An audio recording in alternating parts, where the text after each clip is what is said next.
안녕하세요. 토론토 한인장로교회 토요 성경 공부 요한서신 빛으로 사랑으로 네 번째 시간에 오신 여러분을 환영합니다.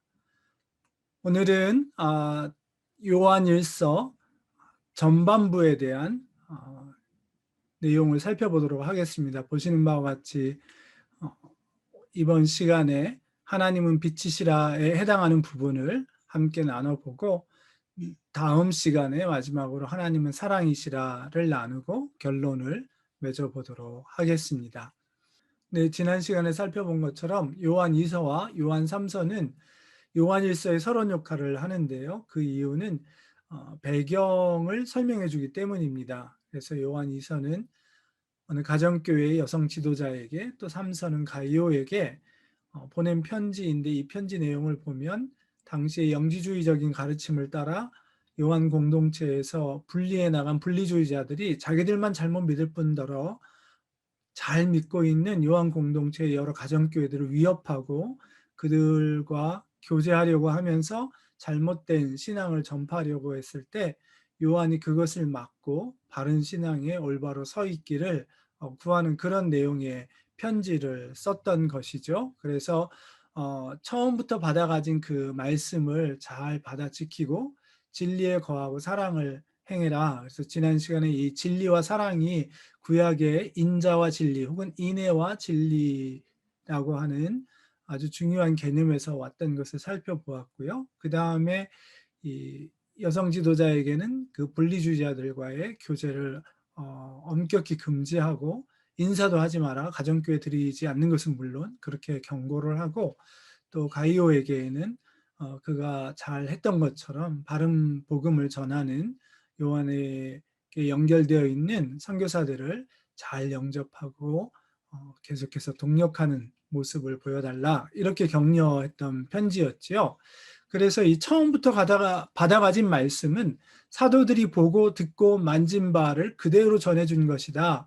요한일서 1장 1절부터 4절까지를 보면 이 오감을 표현하는 말들, 왜냐하면 이 영지주의적인 가르침은 하나님 신성에 관한 무엇이든지 간에 그것이 육적인 것을, 물질적인 것을 만나면 다 부정해지고 더 이상 영적이지 않기, 순수한 영이지 않기 때문에 오염되었다고 생각하기 때문에 예수님이 육체로 오신 것을 부인하고, 또 소위 사람 예수님의 그 신성을 부인하는 그런 가르침이었기 때문에, 요한은 처음부터 정말 역사적으로 이 땅에 오셔서 사도들과 함께 삶을 나누시고 부대끼고 함께 웃고 동고동락했던 그 주님의 모습, 그들이 만진 바 그 주님을 그대로 전해준 그런 복음을 너희들이 이미 받아가지고 있기 때문에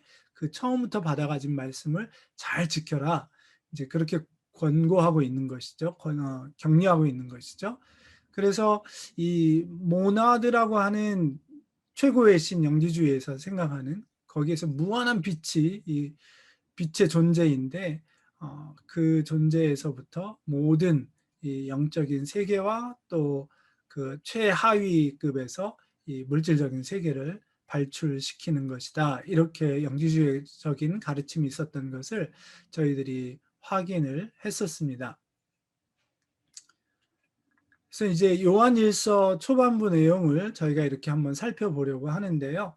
이 1장 5절부터 2장 11절까지는 두 번에 걸쳐서 그 세 번의 분리주의자들은 이렇게 주장을 한다, 그러나 그들의 실체는 이렇고, 근데 알고 보니까 정말 너희야말로, 요한 공동체야말로 진정 하나님이 원하시는 그런 공동체이구나 하는 식으로 이 3단계 세 가지씩 두 차례에 걸쳐서, 그러니까 투 세트가 있는 거죠.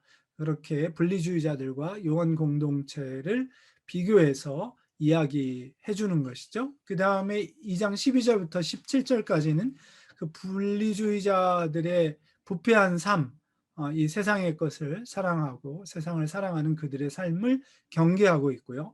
2장 18절부터 29절까지는 이 분리주의자들이 이 마지막 때에 적그리스도가 나타나겠다 했던 그 주님의 말씀이 이루어지고 있는데 이미 그들이 그런 적그리스도의 가르침을 따라서 준동하는 자들이었다 하는 것을 이야기하고 있고, 마지막으로 3장 1절부터 10절까지에서는 이 세상에 속한 자들과 하나님께 속한 자들을 비교하면서 그 핵심 부분에 다시 한번 사랑이 들어가 있는 것을 이야기해 줍니다. 저희가 이런 그 전체적인 배경과 또 요한일서의 그 내용을 이해하는 데 있어서 순서상으로 이 마지막 때에 대한 이야기를 먼저 살펴보고, 그 다음에 그들의 삶이 또 이 분리주의자들의 삶이 어땠는지를 살펴보고, 그것과 비교해서 요한 공동체가 어떻게 원래부터 받아가진 말씀으로 신실하게 말씀에 따라 순종하며 사랑하는 삶을 살고 있는가 하는 것을 보는, 이런 차례로 살펴보는 것이 좋겠습니다. 그래서 오늘 다시 한번 드라마 바이블로 요한일서 2장 18절에서 29절까지의 내용을 한번 들어보고, 그 다음에 계속해서 저희가 말씀 내용을 이어가도록 하겠습니다. 제2장.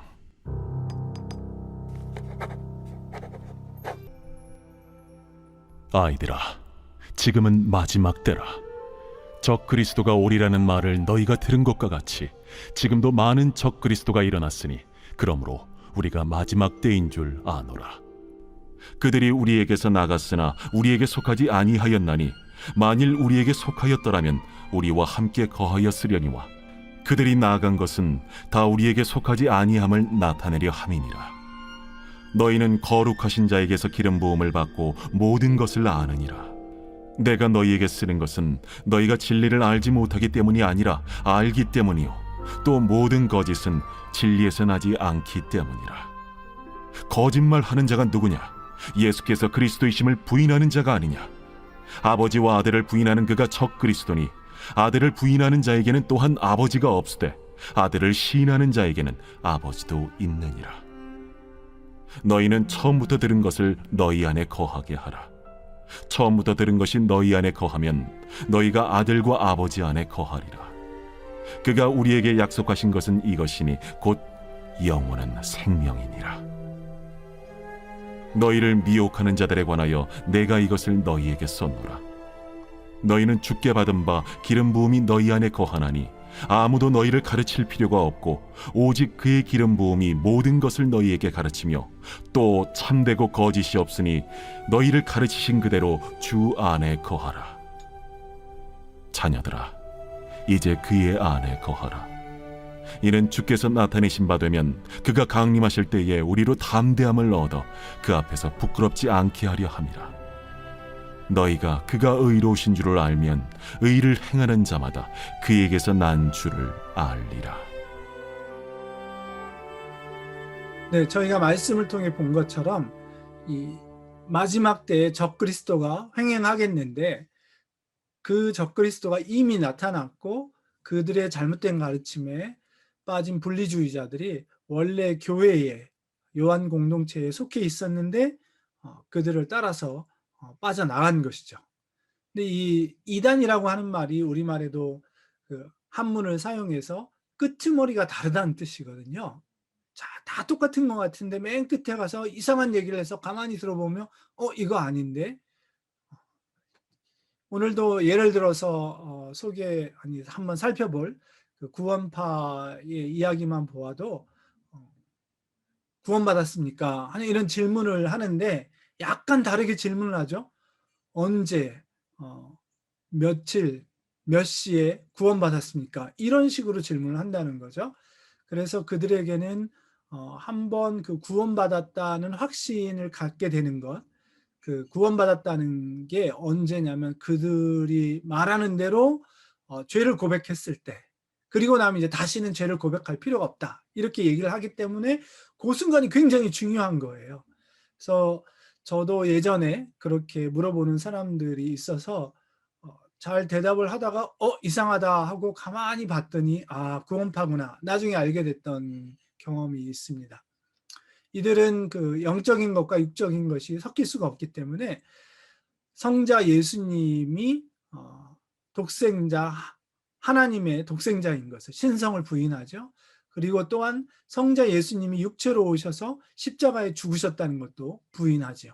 그러한 것들이 그들에게는 이제 섞일 수가 없는 그런 말이 되고요. 그리고 그 모나드의 무한한 빛이 그들에게도 비춰져서 신비한 지식을 알므로 구원을 받는다. 믿고 행함으로가 아니라 알므로 구원을 받는다. 이렇게 이야기를 합니다.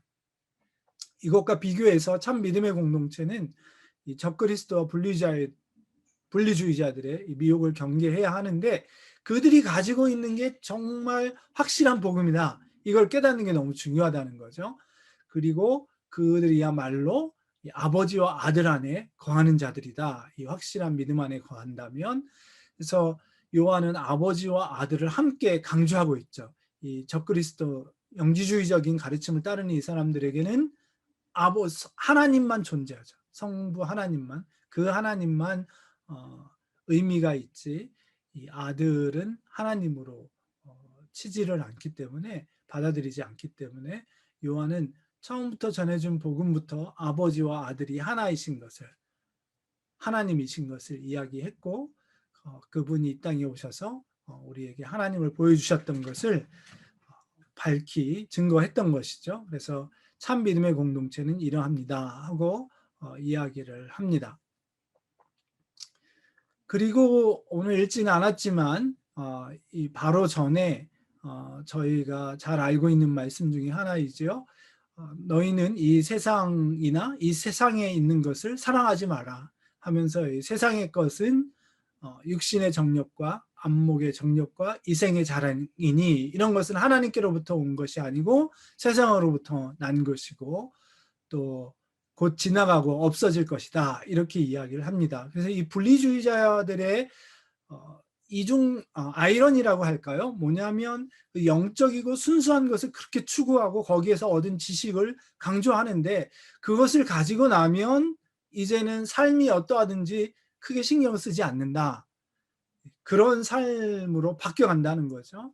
그래서 그 사람들의 면면을 살펴보니까 성적인 부분에 있어서 타락한 삶을 살고, 그리고 이생의 자랑이라는 부분에서 이 세상에서 자기네들이 이루어온 성공, 물질적인 부나 아니면 자기들이 이루어놓은 업적, 이런 것들을 자랑하는 그런 삶을 살고 있는 것을 요한이 보고는, 요한 공동체, 바른 믿음에 서 있는 교회에게 분명히 이야기하기를, 그런 그들의 타락한 삶이나 혹은 이 땅의 것으로 자랑하는 그런 삶을 따라서는 안 된다 하고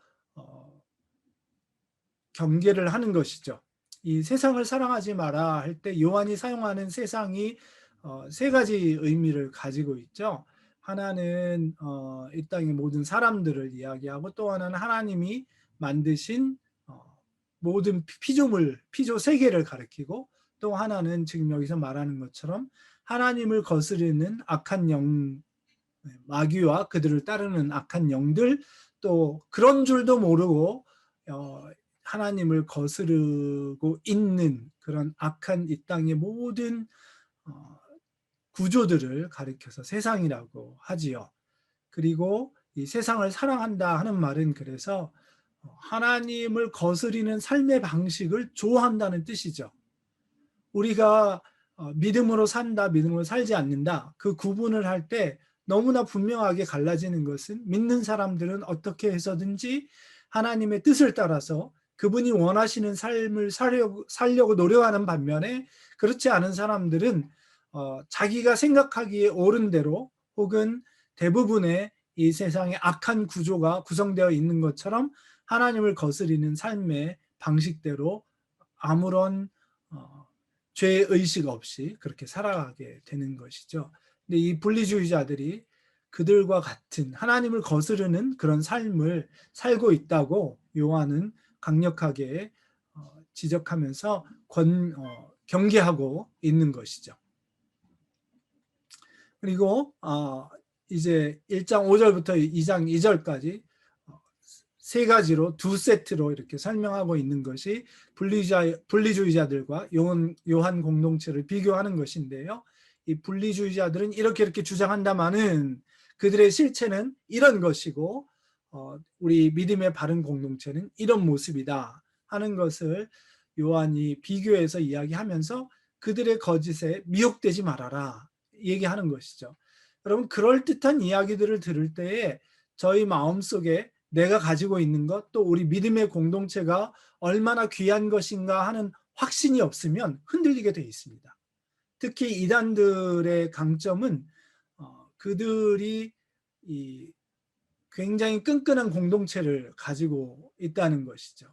그래서 기성 기독교 공동체가, 교회 공동체가 좀 부족한 점들, 이런 점들을 파고들어서 우리는 그렇지 않다 하면서 거짓된 복음을 그런 것들로 미화하고 포장해서 파는 것이 그들의 실체인 것이죠.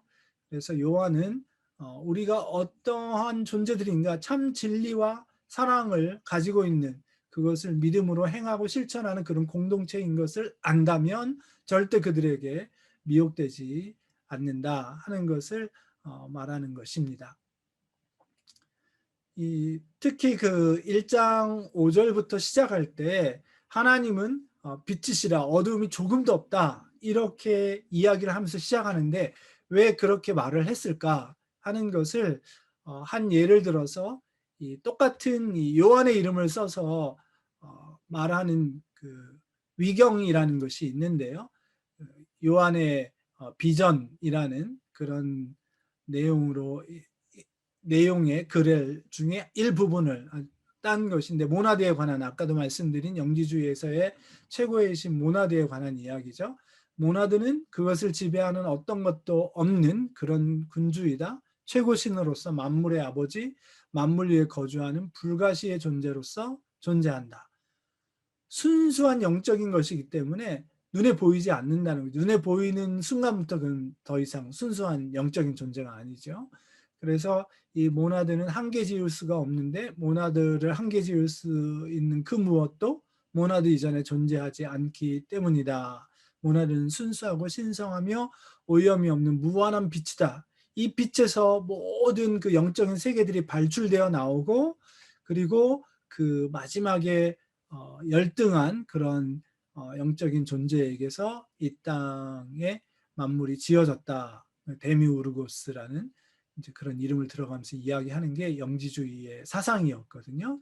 그래서 이 영지주의적인 가르침이 이미 1세기 말부터 다 성행하고 있었기 때문에 이 가르침을 따르는 분리주의자들에게서는 자기네들이 빛 안에 거하고 있고, 그러므로 하나님과 이 최고의 신과 이 신비한 비전, 지식을 가지고 마음껏 그 교제를 누리고 있다, 이렇게 자랑을 했다는 거죠. 그리고 너희들도 와서 이런 신령한 아주 신비한 그런 교제에 함께 동참하면 좋겠다, 이러고 잘 믿고 있는 요한 공동체를 미혹하려고 했다는 것이죠. 여러분, 지금 글씨로 보면 너무 작아서 잘 안 보이시겠지만 조금 이따 설명을 해드리겠습니다. 요한복음 1장 1절에서 18절에서 빛이란 단어가 계속 등장해요. 그리고 말씀과 빛을 등가치로 이야기를 하고 있습니다. 그래서 이 태초에 말씀이 계시니라, 그리고 이 말씀이 천지 만물을 다 지었고 이 말씀 없이는 하나도 지은 바 된 것이 없었다 하면서 이 하나님과 함께 있었던 선제라고 하죠. 이 예수님이 그 말씀이셨고, 로고스, 진리라는 말도 되죠. 그래서 이 태초에 계셨던 이 말씀이 빛으로 이 땅에 비추셨다. 그리고 빛으로 이 땅에 오셨다. 이렇게 이야기를 하고 있습니다. 그래서 이 분석을 1장 1절부터 18절까지 해보면 대차 구조로 이렇게 되어 있는데요. 가장 핵심에 빛이 이 땅에 오셨고, 이 세상이 영접하지 않았지만 빛을 영접하는, 그러니까 하나님을 거스리는 그 세상, 악한 세상은 영접하지 않았지만 빛을 영접하는 너희들, 하나님의 자녀가 되는 권세를 받았고, 그 빛이 말씀이 육신이 되어서 우리 가운데 거하시니 아버지 독생자의 영광이요 은혜와 진리가 충만하더라. 그렇게 이제 이야기하면서 이 빛, 참 빛으로 그 하나님의 놀라운 광채, 그 하나님의 모습을 이 땅에 우리에게 보여주신 그 분이 바로 예수님이셨고, 우리는 이 예수님을 만져보았다. 예수님을 직접 들었다, 보았다. 그분을 우리가 너에게 증거한 것이다. 얘기하면서 이 영지주의적인 가르침을 가르치고 있는, 주장하고 있는 분리주의자들이 자기네들이 빛 안에 거하고 있다고 이야기하지만 어림도 없는 소리, 원래 우리가 전했던 복음이 이런 복음이었고, 이 복음을 너희가 받아서 바로 아버지와 아들과 함께 그 안에 그 아버지와 아들 안에 거하면서 그 아버지와 아들과 함께 성령으로 교제하는 우리가 진정한 하나님의 교회 공동체인 것을 요한이 이야기하고 있는 것입니다.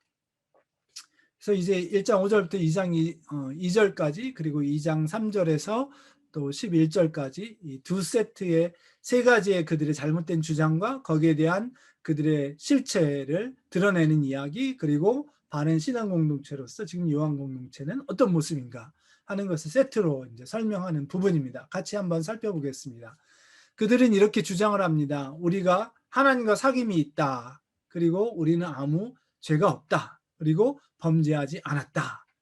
하지만 요한의 말은 그들이 하나님과 사귐이 있다고 하지만 실제로는 어둠 가운데 있다. 그리고 스스로 속일 뿐이지 그 안에 진리가 없다. 그리고 그들이 죄가 없다 혹은 범죄하지 않았다 이야기하기 때문에 그들은 하나님을 거짓말장이로 만들고 말씀이 그 안에 없다. 왜 그렇습니까? 만약에 이렇게 그냥 깨달음, 비전은 신비한 지식을 가지고 구원받는 길이 가능했다면 예수님이 이 땅에 오실 필요가 없었다는 거죠. 그 구약의 오랜 시간 동안에 하나님 선지자들의 입을 빌어서 예언했던 그런 내용들이 필요가 없었다는 거죠. 그래서 말씀이 그 안에 없다 이렇게 얘기를 하는 거죠. 하지만 처음부터 요한은 하나님은 빛이시라 이야기하면서 바른 신앙 공동체는 바로 그 빛 가운데 행함으로 하나님과 아들과 교제하고 있고, 그리고 날마다 죄를 고백함으로 불의에서 정결케 되는 참된 언약 공동체인 것을 이야기합니다. 여러분, 이 개념이 구약에서 온 것이죠. 하나님이 이스라엘 백성과 시내산에서 언약을 맺을 때에 언약을 맺고 나서 뭘 만들라고 하셨죠? 바로 성막을 지으라고 했죠. 그 성막을 주신 이유가 뭐냐면 하나님이 이스라엘과 언약을 맺고 이스라엘 안에 거하시기 위해서 거하시려고 하는데 하나님은 거룩하신 분이기 때문에 죄와 함께 계실 수가 없거든요. 그래서 죄 문제를 해결할 수 있도록 이스라엘이 하나님 앞에 예배하고 또 예배하러 나올 때에 그들의 죄를 사함받고 혹은 또 정결케 되어서 예배할 수 있도록 하는 그런 장치로서 성막을 만들어 놓아서 하나님의 임재의 상징인 동시에 이스라엘 백성이 하나님의 언약 백성으로 계속 하나님과 동거할 수 있는, 동행할 수 있는 그런 장치를 마련해 놓으신 게 성막과 제사제도였던 거죠. 그래서 아까도 제가 잠깐 이렇게 외워서 말씀드렸던 요한복음 1장 14절 말씀이 육신이 되어 우리 가운데 거하심에 할 때 그 거하신다 하는 말이 원어대로 표현을 하면 텐트를 치셨다는 거예요. 우리 안에 당신의 거처를 두셨다는 거예요. 바로 시내산에서 하나님이 성막을 만들고 이스라엘 중에 그 가운데 거하신 그 내용을 그대로 빌어다 쓴 표현입니다. 그리고 의로우신 예수 우리 그리스도께서 우리를 대신해서 하나님 앞에 대속에 회개하려고 할 때 우리를 위해서 기도해 주시는 분이고, 그리고 그 하나님이 우리를 사해 주실 수 있도록 영원히 그리고 단번에 화목제물이 되신 분이다. 그분이 우리 가운데 계시다. 이렇게 이야기를 합니다. 이처럼 이 바른 신앙을 가진 요한 공동체의 모습을 본다면 이 분리주의자들이 주장하는 것들이 얼마나 터무니없는 소리인지, 우리 신앙의 가장 핵심인 예수님과 그분의 십자가와 부활과 지금도 계속 살아계셔서 보좌 우편에 앉아 계셔서 우리를 위하여 간구하고 계시고 또 우리를 위한 제사장으로 계신 그 분을 인정하지 않고서는 어떻게 우리의 신앙이 설 수가 있겠습니까? 근데 그 부분을 완전히 뺀다면 도대체 무엇이 남는가? 요한은 그 우리의 참된 믿음의 내용을 이야기해 주면서 이 분리주의자들이 영지주의적인 가르침에 따르고 있는 그 잘못된 신앙의 내용들을 소위 파헤쳐서 그들의 실체를 드러내 보여주고 있는 것이죠. 우리가 이렇게 이야기하면 너무 좀 막연할 수도 있는데요. 지금 현대교회 이단과 비교해서 설명하면 이게 무슨 뜻인지 금방 이해가 갑니다. 훨씬 더. 그동안 문제가 되었던 세월호 사건이나 이런 그 뒷배경에 이 유병언과 같은 이단 종파가 이렇게 숨어 있었던 것을 저희들이 알고 있죠. 이 구원파가 여러 계열들로 나뉘는데 그 중에 대표적인 게 이런 그 세월호 사건에 관련되었던 유병언이라든지 아니면 박옥수와 같은 사람들인데요. 특히 이 구원파에서는 죄를 두 가지로 구분을 하는데 저희도 물론 그렇게 구분을 하긴 하죠. 하는데 그 이해와 적용이 전혀 다르다는 거예요. 그러니까 이단이죠. 끄트머리가 달라요. 같은 용어를 쓰는 것 같은데 죄를 저희들은 보통 죄성과 그리고 그 죄성으로 인해서 행하는 일반적인 죄들, 계속 반복되는 죄들이라든지 그런 것들을 이렇게 크게 구분해서 본다고 한다면 이 구원파에서는 이 원죄에 해당하는 것은 죄라고 부르고 나머지 것들은 범죄라고 그렇게 부르면서 이 원죄에 대한 죄 고백, 회개를 하는 게 너무나 중요하다는 거예요. 그리고 그것을 하고 나면 그 다음에서는 모든 그런 범죄 행위에서 자유롭다는 것이죠. 그리고 뭐라고 얘기를 하느냐면 일반적으로 기성 그리스도인들이 날마다 그 범죄 행위들을 고백하고 회개하는데 실제로 그들이 하지 않는 것은 이 죄성, 자기네가 죄덩어리인 것을 회개하지 않는다는 거예요. 그리고 구원은 언제냐면 이 자신이 죄덩어리인 것을 깨닫는 그 순간이라는 거예요. 그래서 그것을 회개하고 고백하고 나면 그 이후로는 완전히 모든 죄에서 자유롭게 되고 만약에 날마다 그런 행하는 죄들을 고백하고 있다면 여전히 너는 아직도 구원받지 못했다. 그래서 언제 몇 월 며칠에 구원받았나? 이게 굉장히 심지어는 몇 시에 구원받았나? 이런 것들을 자꾸 따지는 이유가 바로 이 내가 죄 덩어리라는 그 원죄에 대한 고백을 언제 했느냐? 그거 한 번만 하면 이제 모든 게 다 끝난 거거든요. 이 사람들한테는.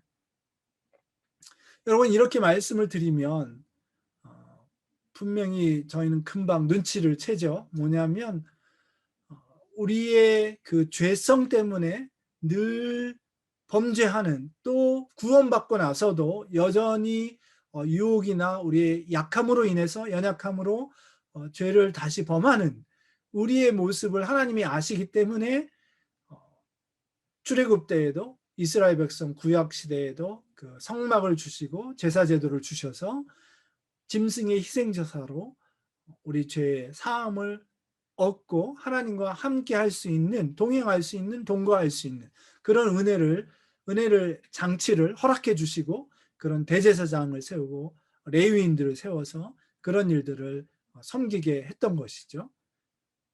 그리고 예수님이 오셔서 이런 성막과 제물과 대제사장, 영원한 대제사장이 되시고 영원한 성막이 되시고 영원한 단번에 제물이 되셔서 예수의 이름으로 우리가 언제든지 하나님과 함께 할 수 있는 그런 은혜를 주신 것이죠. 이게 바로 성경의 가르침이에요.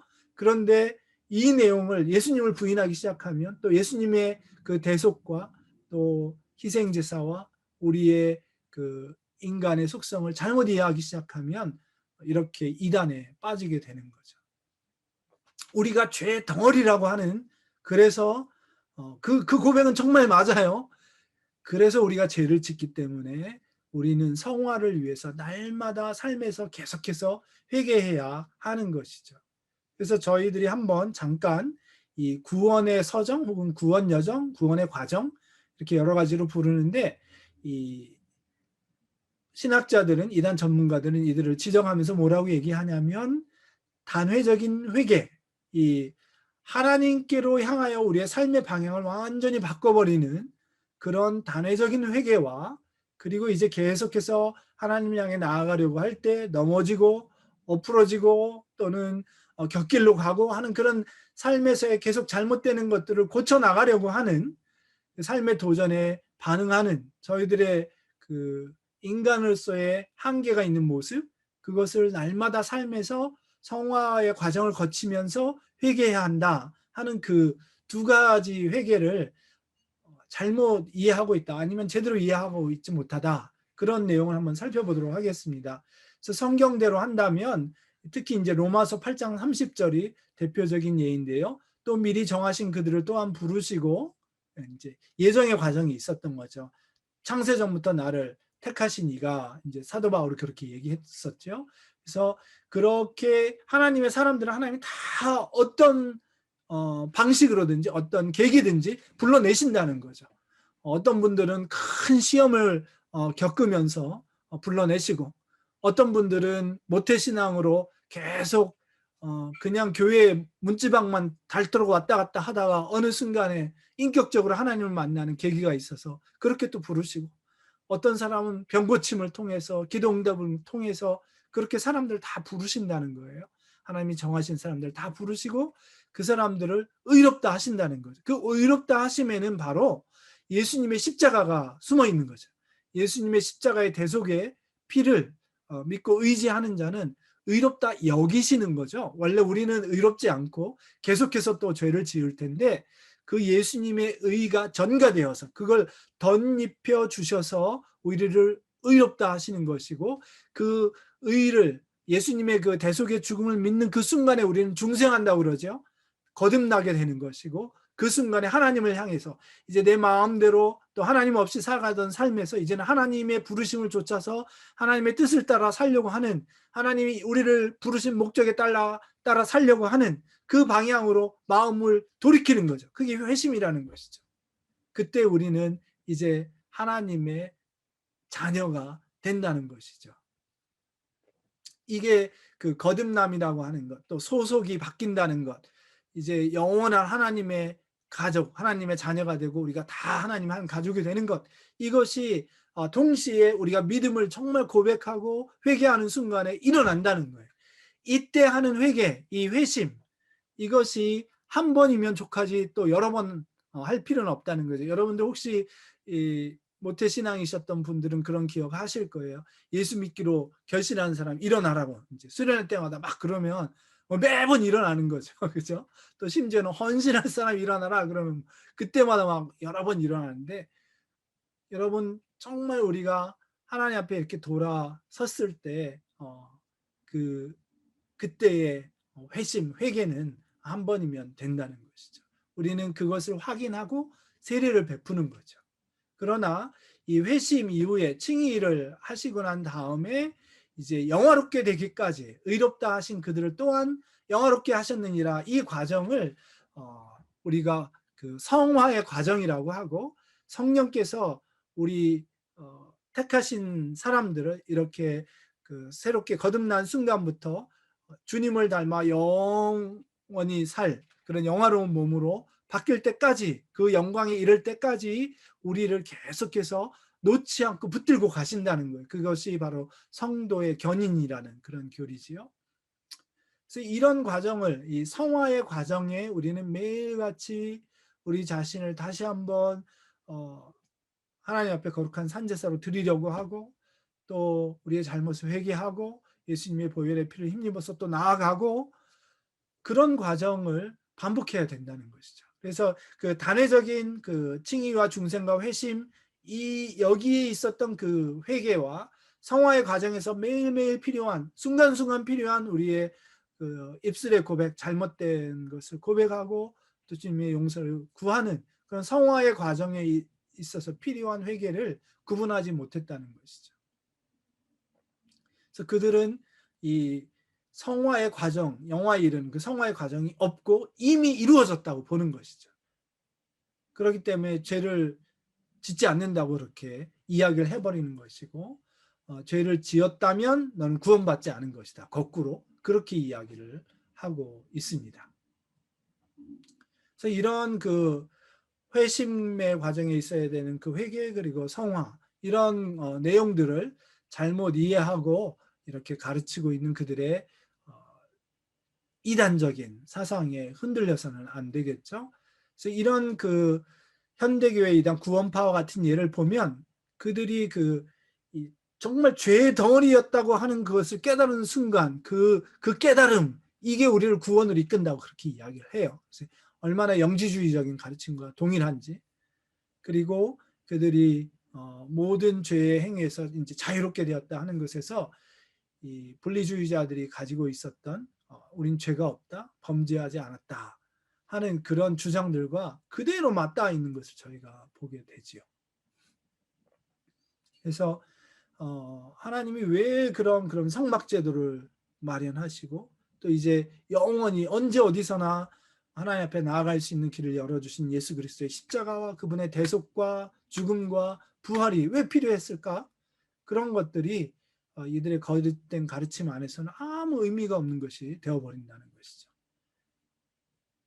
이렇게 요한은 그 분리주의자들이 가지고 있었던 영지주의적인 잘못된 가르침과 그들의 삶의 관행, 죄가 없다, 뭐 범죄하지 않았다 이렇게 하면서 아이러니하게 그들은 도리어 아무런 그런 죄 의식 없이 이 세상에 그 당시 로마 시대의 목욕탕 문화와 같은 데서 오는 성적인 유혹과 그런 도전들 앞에 다 타락해서 같이 그런 일들을 행하면서도 우리는 이미 신비한 지식으로 구원을 받았기 때문에 하나님과 사귀고 있다 이렇게 생각하고 있다는 거죠.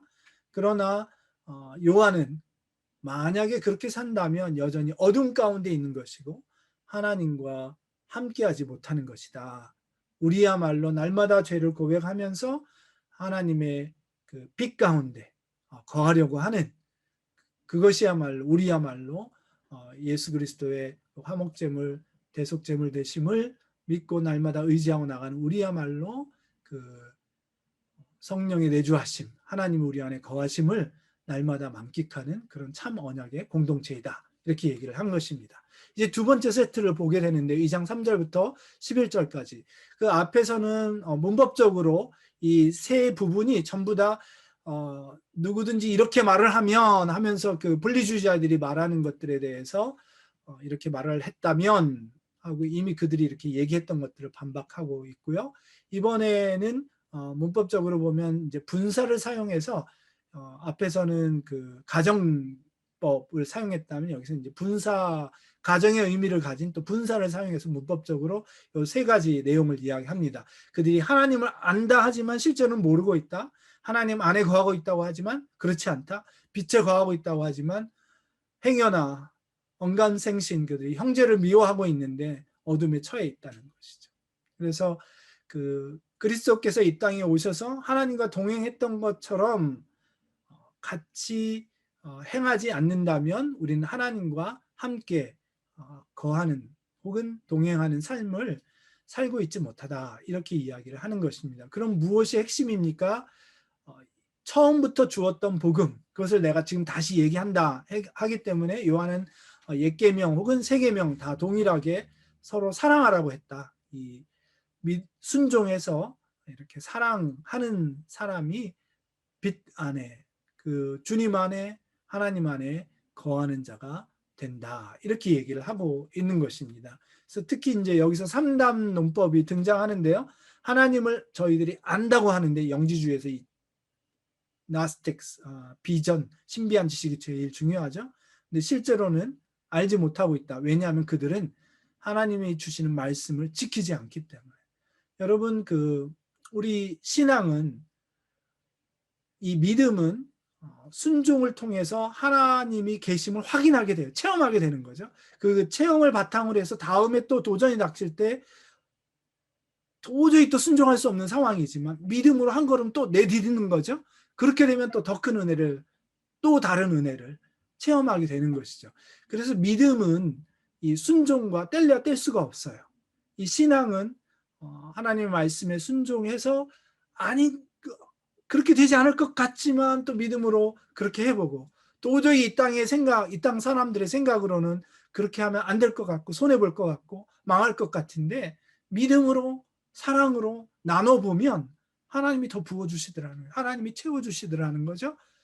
그래서 형제를 사랑하라 하신 그 계명을 그렇지 않은 상황에서도, 그렇게 하기 정말 어려운 상황에서도 믿음으로 이겨내면서 성령의 도우심을 받아 순종하게 될 때 하나님을 알게 된다는 거예요. 그래서 결국 하나님을 안다 하는 것은 형제를 사랑하는 것이다. 모든 그런 도전들을 극복하고, 그래서 형제를 사랑한다는 것이 바로 하나님을 아는 것이다. 그래서 여기 나와 있는 이 분석에 나와 있는 것처럼 그 빛에 거한다 하는 말이 정말 아주 중요한 말인데, 하나님은 빛이시라. 그리고 그 빛으로 오신 예수님, 그 두 분이 다 동일하게 빛이신데, 또 성령께서는 우리에게 빛을 비추셔서 조명해 주신다 그러죠. 영적인 빛을 비춰주셔서 우리로 깨닫게 하시는데, 복음의 내용을 그리고 믿게 해주시는데, 이 하나님을 온전히 안다고 하는 사람들은 바로 형제를 사랑하고 있는 사람이다. 그러나 분리주의자들은 분리해 나가면서부터 이 요한 공동체에 있는 형제들을 사랑하지 않는 게 너무나 분명해지는 거예요.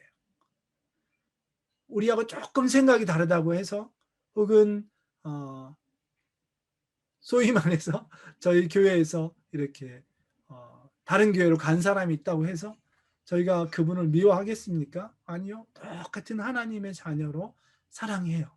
여러분, 사역을 하다가 보면 다 열심히 있고 좋은 뜻으로 하는데 의견이 갈릴 때가 있잖아요. 저희 선교단체에서, 죄송한 이야기지만, 선교사들이 사역을 그만두는 혹은 그 사역지를 옮기는 가장 큰 이유가 뭐냐면 동료 선교사들과의 갈등이에요. 이렇게 헌신을 열심히 하다가 보니까 그만큼 자기 주장도 강한 것이라고 보이죠. 그래서 그런 경우가 혹시 있다 하더라도 여러분 서로 미워할 수가 없는 거죠. 왜냐하면 그 사람도 나름대로 하나님을 향한 열심을 가지고 이렇게 최선을 다한다고 했던 것이 그만큼이었고, 나 역시 부족하지만 그렇게 최선을 다해서 열심히 섬겨보려고 했는데 의견이 조금 달랐을 뿐이다. 그런 정도로 생각을 하고, 우리가 아직 부족해서 그거 극복하지 못하고 이렇게 갈라섰지만 여전히 그를 축복하고 사랑하고 나눌 수 있어야 된다는 거죠.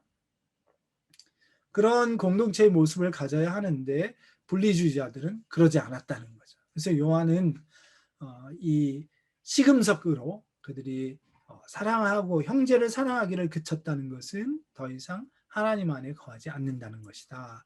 그렇게 이야기하고 있는 것입니다. 그래서 저희가 요한 1서에서 살펴볼 수 있는 이 참신앙의 표지라고 하는 것은 바로 그 그리스도의 역사성, 신성과 인성을 인정하는 것이죠. 예수님이 이 땅에 오신 하나님의 독생자, 하나님이시고, 그리고 그분이 사람이 되셨고, 사람으로 또 하나님으로 이 땅에 사시면서 그분이 십자가에서 죽으시고 다시 부활하셨고, 그래서 결국에는 이 그리스도의 역사성과 신성과 인성을 동시에 인정하는 것은 삼위일체 신앙으로 이어지죠. 그리고 그분이 정말 빛으로 오셔서 우리와 함께 거하시고 비추신 것처럼 이제 성령의 비추심을 통해서 우리가 하나님을 깨닫게 되는 거죠. 그리고 영과 육이, 나는 이제 영적인 거, 구원은 영적인 것이기 때문에 내 영혼이 잘 되는 일에는 뭐 잘 해야 되겠지만, 육적인 내 육신으로 하는 일은 뭐 별 상관이 없다. 이미 영혼이 구원받았기 때문에, 영혼이 살 것이기 때문에 이런 거 잘못됐다는 거죠. 영지주의적인 가르침을 따르는 사람들은 바로 이런 면에서 이미 신비한 지식을 통해서 영적으로 구원을 받았기 때문에 이 육신이 어떻게 되는지 아무 상관이 없다. 그래서 아무렇게나 살 수 있는 그런 구실이 충분히 있었던 것이죠. 그런 것이 아니고 우리의 지정 의를 통해서 전인이 영과 육이 다 함께 인격적으로 하나님을 만나고 그분께 반응하는 삶을 살아가는 것이죠. 교회에서의 삶이 다르고 가정이나 직장이나 일터에서의 삶이 다르고 그러지 않다는 거죠. 언제 어디서나 우리의 전 인격이 하나님께 반응하는 삶을 살아야 한다는 것이죠. 어떤 일에서든지. 그리고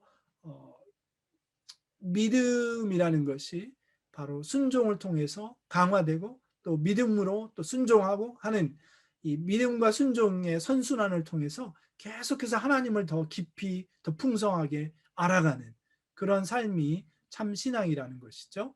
그리고 이런 일에 신앙과 삶의 괴리가 없이 합치가 되어야 되는데 우리가 연약해서 그런 일을 자꾸 실패할 때마다 또 넘어질 때마다 우리는 하루하루의 삶에서 늘 우리 정말 잘 다스리기 어려운 우리 마음의 그런 생각과 잘못된 언행들을 회개하고 성화의 삶을 주님의 오시는 그날까지 주님 앞에 부르심 받을 때까지 성화의 삶을 살아가는 것, 이것이 참된 교회 공동체의 모습이다 하는 것을 저희들이 확인할 수 있었습니다. 그래서 오늘 이제 요한일서 하나님은 빛이시라 하는 전반부 내용을 살펴보았고요. 다음 시간에는 이제 하나님은 사랑이시라 하는 내용을 살펴보고 결론을 맺도록 하겠습니다. 이 빛이라고 하는 것이 하나님이 정말 빛 가운데 거하시고 우리도 그렇게 하나님의 자녀로 빛나게 살게 하셨구나. 그래서 여러분 이번 다음 주에 뵐 때까지 또 정말 누가 보아도 찬란한 주님의 빛이 비치는 그런 여러분 광채나는 삶 되시기를 주님의 이름으로 축원합니다. 다음 주에 다시 뵙겠습니다. 수고 많으셨습니다.